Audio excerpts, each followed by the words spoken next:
Unai Sordo, secretario general de Comisiones Obreras, bienvenido. Hola, ¿qué hay? Buenas noches. 5 meses por delante de prórroga han conseguido.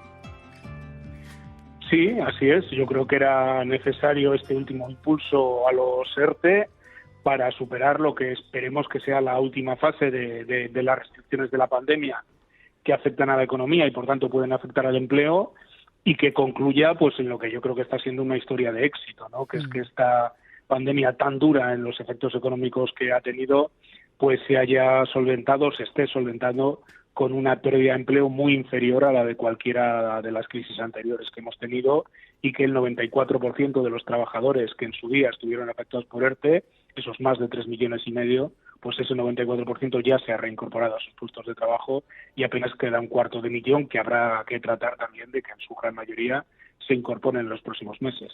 Claro, porque ahora mismo hay más de 250.000 trabajadores bajo el paraguas de los expedientes de regulación temporal de empleo. Se supone que de aquí a febrero, y si todo sigue así, la pandemia esté a un nivel, esperemos, muy bajo. ¿Creen que será ya la última prórroga? ¿Lo han hablado?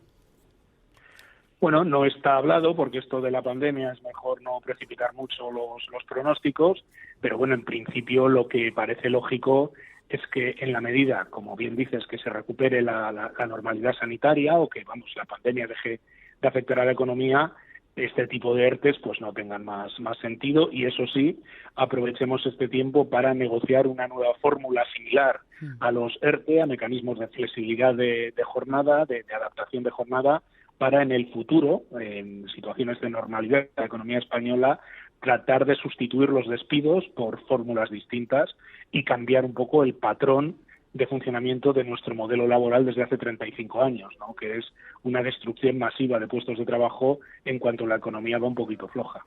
Ahora le pregunto un poquitín más por esos trabajadores, por el futuro de esos trabajadores, pero me gustaría hablar un momento del documento.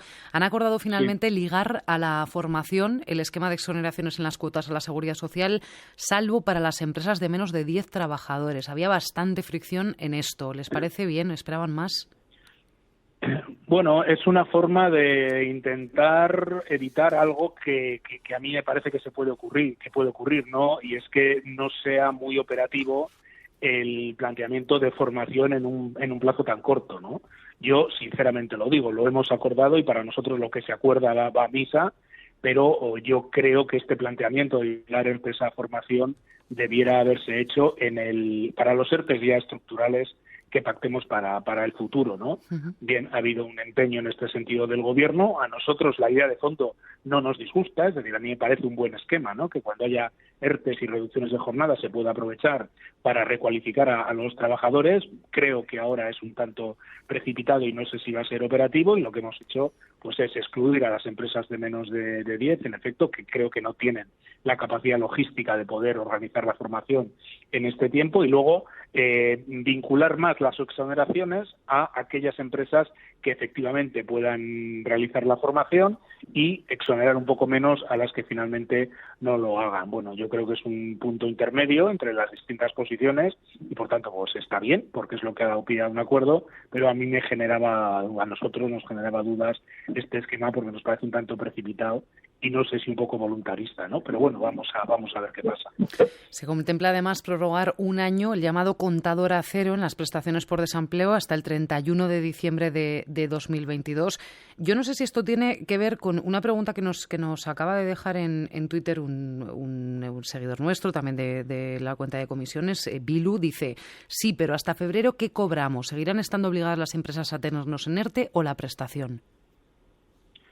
No, se sigue cobrando lo mismo, la base reguladora del 70% de la prestación de desempleo. Si recuerdan, la última reforma del año 2013 redujo esa base, es decir, a partir del sexto mes se cobraba menos. Ahora lo que hemos mantenido es que se cobra ese 70%, y lo que ocurre es que los trabajadores que posteriormente, ojalá no ocurra, ¿no?, pero pudieran ser despedidos, esa prestación de desempleo que estén cobrando durante estos meses no la pierden, la volverán a recuperar y volverán a cobrar el desempleo si, ojalá no, insisto, finalmente pues fueran despedidos, ¿no? Es una garantía de que se mantiene la prestación, además de lo que estén cobrando ahora los trabajadores que están en el ERTE. La mayoría de las empresas que han ido recuperando poco a poco la productividad, señor Sordo, han ido saliendo de esos ERTEs. En las reuniones que han tenido han hablado de cuántas de las personas que están todavía en esos ERTEs son susceptibles de irse al paro o de quedarse sin nada cuando acaben las prórrogas. Bueno, es difícil saberlo, por eso lo que hemos hecho es, por un lado, prorrogar los actuales ERTEs en las condiciones que están durante un mes, y en este tiempo habrá que hacer una nueva solicitud de los ERTEs, ¿no?, para ver que en efecto pues las empresas, en las empresas que están en ERTE siga habiendo una causa que justifique esos ERTE. En caso de que la Administración no responda, el silencio administrativo se considera positivo, es decir, las empresas podrán continuar con esos ERTE, pero claro, lo propio sería que la autoridad laboral, que la Administración pudiera cotejar que en efecto esas causas de los ERTE siguen concurriendo, porque es verdad que hay algunos datos que, bueno, apuntan a que pueda haber un nivel de fraude, que yo no digo que sea generalizado, pero que una parte de esas empresas, pues tengo yo dudas de que estén realmente utilizando correctamente estos ERTEs, y a lo mejor se está dando, a lo mejor no, me consta que en algunos casos se está dando la circunstancia de que trabajadores que están incluidos en el ERTE son obligados a ir al puesto de trabajo, ¿no? Y esto no se debe permitir, y creo que esta revisión de los expedientes, de los ERTE, pues bueno, pues es algo que ha planteado el Gobierno y que a nosotros nos parece razonable. Le iba a preguntar por eso precisamente, porque tenemos casos conocidos, por ejemplo, en la redacción mismo, de esas personas que han recuperado, las empresas que han recuperado la productividad por completo y mantienen a sus trabajadores en ERTE. ¿Cuál es la capacidad que tiene un trabajador de denunciar esa situación? Claro, es lo que no puede ser. Una cosa es que haya una valoración del empresario, ¿no?, de que todavía no ha recuperado al 100% la actividad y, por tanto, juegue con los trabajadores que están en el ERTE. Esto es una casuística. Y luego está quien esté cometiendo fraude. Con la comisión del fraude lo que hay que hacer es denunciarlo. Y a nosotros, si se nos plantea desde el sindicato, evidentemente lo vamos a hacer, ¿no? Y esto, pues hombre, viendo que hay sectores que han recuperado una buena parte de la actividad, o toda, y que siguen manteniendo trabajadores en el ERTE, o que, bueno, pues los datos de cotizaciones que se están dejando de pagar pues no concuerda con las prestaciones que se están pagando. Bueno, cosas raras que se ven al cruzar los datos, pues yo creo que exigirían una revisión, ¿no? Pero insisto, no es generalizado y no quiero embarrar en el sentido de que la experiencia de los ERTE ha sido positiva. No olvidemos nunca la perspectiva, insisto, de que el 94% de las personas que llegan a estar en un ERTE están en su puesto de trabajo. Y la experiencia de todas estas negociaciones con respecto al diálogo social, ¿cree que ha fortalecido el intercambio de opiniones, el diálogo social, señor Sordo? Sí, yo creo que ha fortalecido la corresponsabilidad que creo que hemos demostrado sindicatos, organizaciones y empresariales y gobierno en la situación más difícil que, sinceramente, pensábamos que nos podíamos encontrar, ¿no?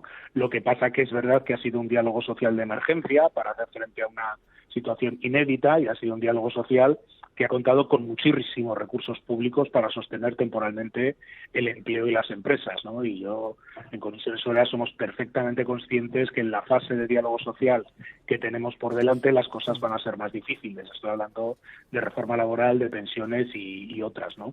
Pero creo sinceramente que el diálogo social ha salido reforzado de esta pandemia, porque creo que no exagero nada si digo que los acuerdos que hemos alcanzado han salvado millones de puestos de trabajo en España. Hablaremos seguro en estas semanas y estos meses que nos quedan por delante, señor Unai Sordo, secretario general de Comisiones Obreras, de tanto de pensiones como de reforma laboral como de otros tantos temas. Gracias por atendernos esta noche.